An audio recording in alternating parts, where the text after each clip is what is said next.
today I want to talk about The Magicians by Lev Grossman. I saw a recommendation for it by John Green in a video that he made about 3 years ago, so I'm a bit late to the party, but that's fine. The book was published in 2009, so it's been out for 6 years, so I am going to give away some spoilers, so if you haven't read it, then I would suggest that you stop watching now and come back. So it's the first of a trilogy, and it's being adapted by the Sci-Fi Channel into a TV series, which is probably why I'm reading it.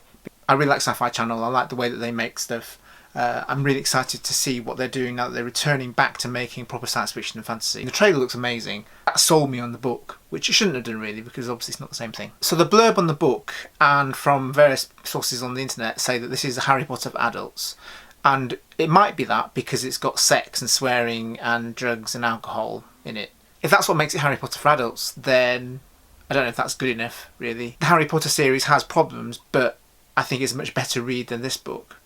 But we'll see. So it begins with an homage to C.S. Lewis's Narnia, with a tertiary world of Fillory, which is discovered by the Chatwin children in a mid-century series of children's books. Sadly, it doesn't turn out to be much of a homage to Narnia at all, because Grossman twists every trope of that story. There is an enemy, but the enemy isn't quite the enemy that you think it's going to be. There's a witch called the Watcher-Woman who makes trees with clocks embedded in their trunks, but she doesn't seem to have much agency within the land of Fillory. She doesn't seem to do anything. She's not much of an enemy as such to the children. What she's there for is mysterious to everybody concerned. We find out later on in The Magicians exactly who she is and what she's doing. There's an analogue to Aslan, a pair of deified rams called Ember and Umber, and Grossman kills one off and then he imprisons the other as a symbol of the ascendancy of the great enemy in the book, who we don't find out much about until quite late on. So the action takes place in a world similar to ours. The main character, Quentin Coldwater, is an ordinary 17-year-old who is pulled through into a magical school called Breakbills, and he's tested out of nowhere. He doesn't know what's going on.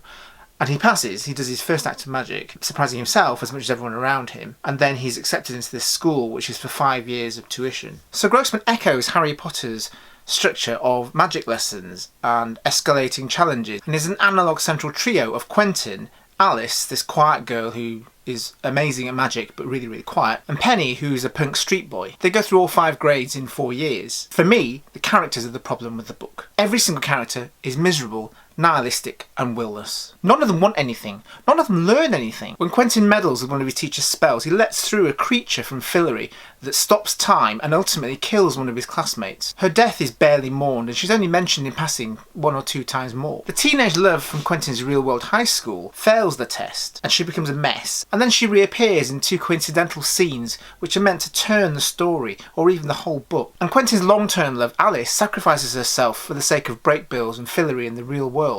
But he barely mourns her. Yes, he does end up in a coma for a few months, but when he returns to the real world, he takes the path of least resistance until his compatriots take him back to Fillory. Older students has just single characteristics. They're loose, or bossy, or sexy, or repressed, or plucky. I really wanted to recommend this book. I'd heard such great things about it, but ultimately I think it was just poorly edited. I think the characters are really one-dimensional, and the structure is weak and based on coincidences. In the end, the not-quite heroes and the not-quite anti-heroes return Fillory to its status quo, with 4 humans ruling over all, exactly the same as the Narnia books. But these kings and queens, sons of Adam and daughters of Eve, are cynical, selfish and manipulative. In Grossman's creation, absolute magic corrupts absolutely. Great power brings great temptation, and it's the rare magician who can bear to remain human and humane in the face of power over space, time, matter and free will. I think the greatest flaw is that there's no discernible difference between the great enemy of the book and the supposed heroes. The only redeemed character is Alice's girlfriend, who sacrifices herself,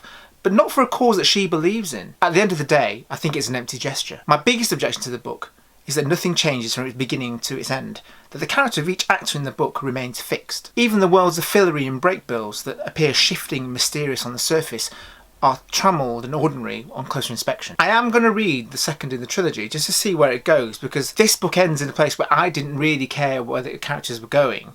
They all return to Fillory to take up their kings and queenships, but what does that really mean? I have no idea what their characters are, how they've changed, if they've changed. So my recommendation is to read the Chronicles of Narnia, because you'll get more out of those. Or possibly The Magician's Book by Laura Miller, which is a non-fiction appraisal of the Chronicles. I'm still looking forward to the TV series. Sometimes a poor book makes much better story on screen, where the visuals will make the story come to life. I think that will help this time round.